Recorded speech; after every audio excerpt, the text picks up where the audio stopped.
इस वीडियो में हम लोग देखेंगे भारत से संबंधित लगभग 50 प्रश्न जो आपके लिए काफ़ी ज़्यादा इम्पोर्टेंट हो सकते हैं। हेलो दोस्तों, मेरा नाम है सोम कुशवाहा। चलिए देखते हैं।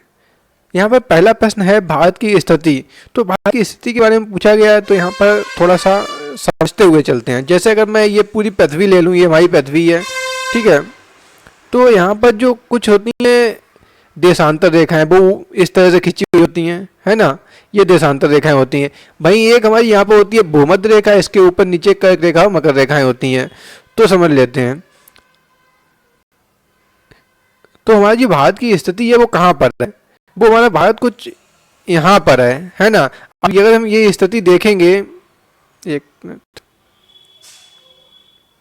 यहाँ पर है, ठीक है। अगर हम इसको देखेंगे पूरी पृथ्वी के मैप में, तो हमें कहाँ पर दिखाई पड़ेगी? इस तरह से ये हमारी देशांतर रेखा हो गई और ये भूमध्य रेखा हो गई। अब देखिए, देशांतर रेखा में बात करें तो ये पूरब साइड में है। अब कुछ लोगों को यही नहीं पता होगा कि पृथ्वी में पूरब कहाँ पे है, पश्चिम कहाँ पे। तो ध्यान रखो, कहीं भी चाहे पृथ्वी हो चाहे कोई मैप हो, हमेशा पूर्व इस साइड में होता है, पश्चिम इस साइड में होता है, उत्तर ऊपर साइड में होता है और दक्षिण नीचे साइड में होता है। सॉरी, नॉर्थ ऊपर हो जाएगा, उत्तर ऊपर साइड में होता है, दक्षिण नीचे साइड में होता है। तो ये हमेशा ध्यान रखना, चाहे वो मैप हो या कोई भी हो। तो यहाँ पर आप देख पाएंगे, अगर हम बात करें देशांतर रेखाओं के आधार पर, ये देशांतर रेखा है, इसके आधार पर जो भारत की स्थिति है वो पूर्व की साइड में है। तो देखिए, पूर्वी देशांतर है ना। अगर यहाँ पर भारत होता है तो वो पश्चिमी देशांतर में होता है। बात समझ में आ रही है? लेकिन हमारा भारत यहाँ पर है तो ये पूर्वी देशांतर में है। अब बात कर रहा है, दूसरा कह रहा है उत्तरी गोलार्ध। उत्तरी गोलार्ध का मतलब क्या है? जो पृथ्वी है उसे भूमध्य रेखा दो बराबर भागों में बढ़ती है। तो ऊपर वाला भाग उत्तरी गोलार्ध और नीचे वाला भाग दक्षिणी गोलार्ध कहलाता है। तो यहाँ पर देखेंगे तो ये पृथ्वी, तो ऊपरी भाग ये पूरा आ जाता है। तो ये पृथ्वी कौन से गोलार्ध में हो जाएगी? उत्तरी गोलार्ध में। चलिए अगला प्रश्न देखते हैं। भारत की आकृति कैसी है? तो भारत की जो आकृति है वो चतुष्कोणीय टाइप की है। या देखना इंडिया का मैप तो आपको पता चल जाएगा। अगला प्रश्न है, भारत का कुल क्षेत्रफल कितना है? अगर हम कुल क्षेत्रफल की बात करें तो भारत का कुल क्षेत्रफल हमारा है 32,87,263 वर्ग किलोमीटर। ठीक है, 32,87,263 वर्ग किलोमीटर। अगला है, भारत का क्षेत्रफल संपूर्ण विश्व का कितने % है? मतलब पूरे विश्व का जो क्षेत्रफल है उसमें भारत का क्षेत्रफल कितने % हिस्सा भारत को मिला हुआ है? तो भारत का जो क्षेत्रफल है वो है 2.42%। ठीक है, तो भारत का क्षेत्रफल संपूर्ण विश्व का 2.42% है। ठीक है, लेकिन अगर हम बात करेंगे जनसंख्या की, तो जनसंख्या कितनी % है पूरे विश्व की भारत में? अगर आप ये रेशियो देखेंगे तो आपको बहुत ही ज़्यादा आश्चर्य होगा, तभी यहाँ पर इतनी ज़्यादा जनसंख्या घनत्व है। अगला बात करेंगे भारत की राजधानी की। तो भारत की राजधानी नई दिल्ली है। ठीक है, अगला प्रश्न देखेंगे, सर्वाधिक बोली जाने वाली भाषा कौन सी है? तो भारत में सबसे ज़्यादा बोली जाने वाली भाषा हिंदी है।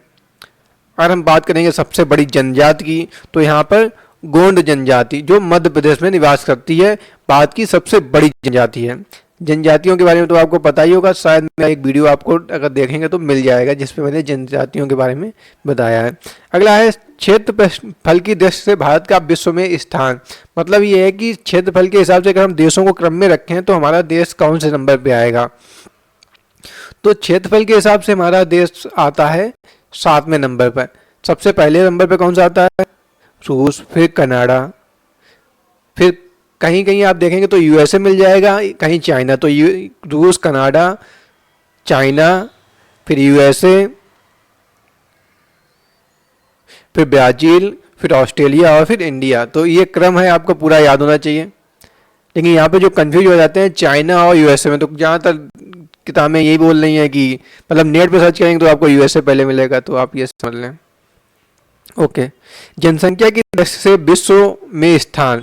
तो ये पूछा जा रहा है कि जैसे क्षेत्रफल की दृष्टि से तो भारत का विश्व में 7वां स्थान है, लेकिन जनसंख्या की दृष्टि से देखा जाएगा, जनसंख्या के क्रम में सारे देशों को रखा जाए तो भारत का कौन सा स्थान आएगा? तो भाई भारत का दूसरा स्थान आएगा। पहले स्थान पे कौन आएगा? चाइना, फिर हमारा इंडिया। तो भाई भारत की पॉपुलेशन बहुत ज़्यादा है कंपेयर टू उसके पास जो रहने योग्य जगह है, इसीलिए आप देखते हैं कितनी मतलब जनसंख्या घनत्व रहता है अगर आप थोड़े भी वैसे जगह पर रहते हैं। अगला प्रश्न है, विश्व की जनसंख्या का भारत में निवास कितना है। मतलब ये है कि अगर हम जनसंख्या पूरी दुनिया की जो जनसंख्या है उसके हिसाब से अगर भारत की जनसंख्या का परसेंट निकालें तो जो प्रतिशत निकलेगा वो 17.5% निकलेगा। अब कुछ लोग कहेंगे 70%, तो भाई अलग अलग किताबों में अलग अलग मिल जाता है, लेकिन आपको किसी भी एग्जाम में 17 और 17.5 दोनों ऑप्शन एक साथ नहीं मिलेंगे। ठीक है, तो जो भी मिले 17 या 17.5 में वो टिक लगा दें।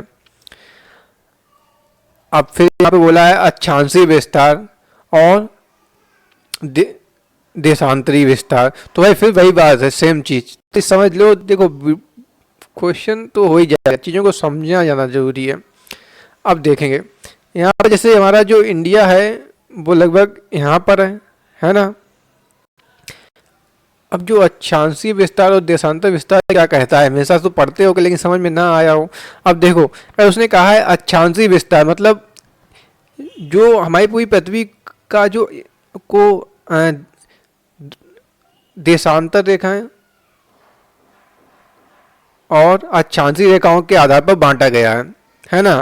तो देशांतर अक्षांशीय रेखाओं की बात करें तो कुछ इस तरह से खींची गई रेखाएं होती हैं, उन्हें हम बोलते हैं अक्षांशीय रेखाएं।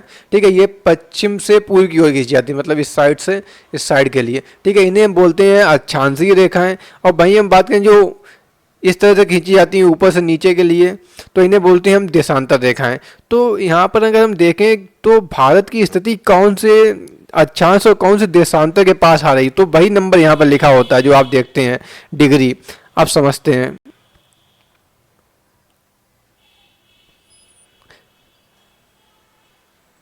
अगर यहाँ पर मान लिया भारत है तो यहाँ पर जो ये वाला बिंदु हुआ सबसे जहाँ से ये शुरू हुआ है सबसे पहले ये वाला है ना, तो यहाँ पर जो उत्तरी की बात हो रही है, अभी यहाँ पे अक्षांश की बात हो रही है, तो सबसे पहले हमने लिया है नीचे वाला पॉइंट, ये वाला पॉइंट। अब ये वाला पॉइंट जहाँ पे सबसे नीचे का बिंदु होगा वो वाला जो उसकी जो वैल्यू होगी वो होगी 8 डिग्री 4 मिनट की। ठीक है, वहाँ पे हमारा जो होगा अक्षांशीय रेखा 8 डिग्री 4 मिनट होगी। और जहाँ पे खत्म हो रहा होगा भारत, ठीक है, इंदिरा कौर पे, इंदिरा कौर वाला पॉइंट है सबसे उत्तरी पॉइंट, तो यहाँ पर जो अक्षांशीय कोण होगा वो होगा 37 डिग्री 6 मिनट। तो ये बात समझ में आ रही है।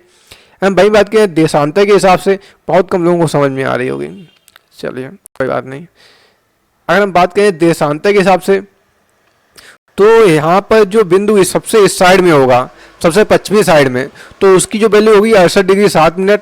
और जो सबसे इस साइड में होगा मतलब सबसे पूर्वी मतलब अरुणाचल प्रदेश का हिस्सा है, वो वाला जो बिंदु होगा उसकी जो वैल्यू होगी वो होगी 97 डिग्री 25 मिनट। और सबसे पश्चिमी वाला मतलब जो गुजरात का पॉइंट है उसकी जो वैल्यू होगी वो होगी 68 डिग्री 7 मिनट। कुछ मतलब किसी मैप में पढ़ाएंगे तो ज़्यादा बेहतर तरीके से समझा देंगे। अगला प्रश्न देखते हैं, उत्तर से दक्षिण का विस्तार कितना है। उत्तर से दक्षिण का भारत का विस्तार कितना है, इसको भी थोड़ा सा समझ लेते हैं। देखिए हम देखो पूरा तो चलो बना ही देते हैं।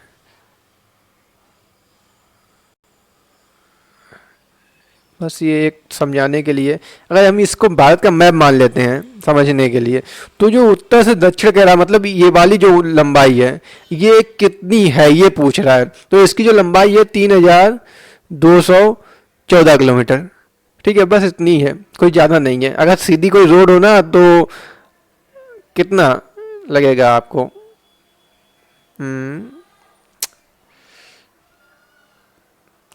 1400 दूनी 2800, मतलब आप एक दिन में पूरी पूर्व से पश्चिम तक जा सकते हैं अगर सीधी रोड मिल जाए। ठीक है, वैसे ही अगर बात करें, यहाँ पे बात समझ में आई मैंने क्या बोला है, उत्तर से दक्षिण का मतलब यही था है ना। अब हम बात करें, अरे भाई यहाँ पर थोड़ा सा दिक्कत होती है एक्सप्लेन करने में। ठीक है,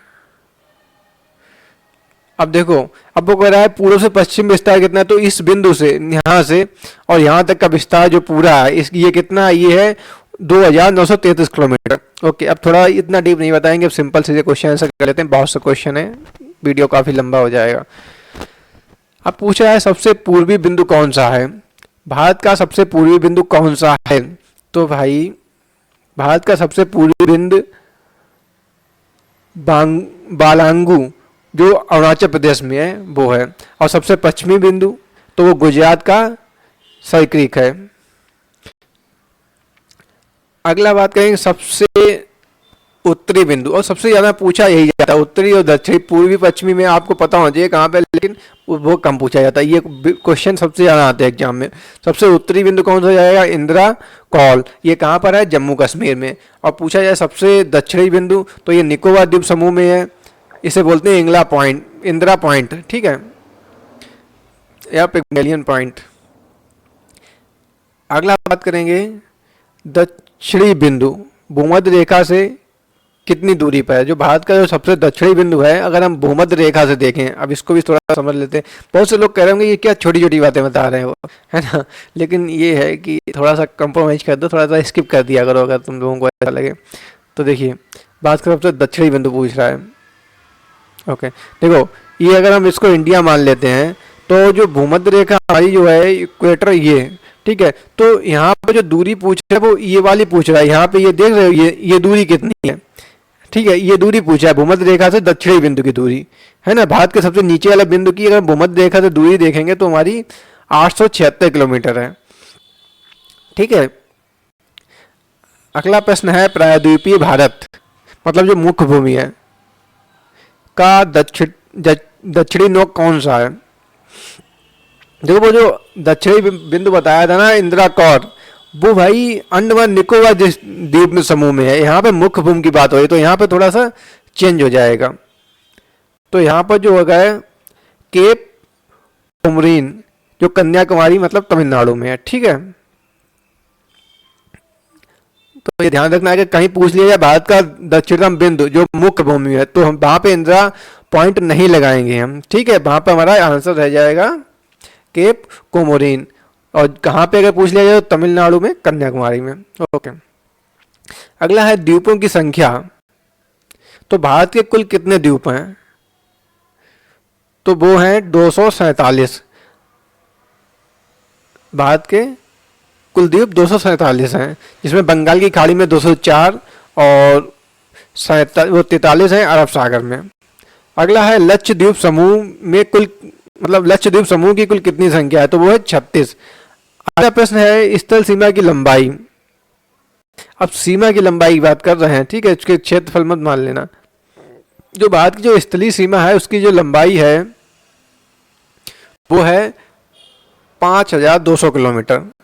अब बात करेंगे तटीय भाग की कुल लंबाई, तो तटीय भाग की लंबाई वो है 7516 किलोमीटर।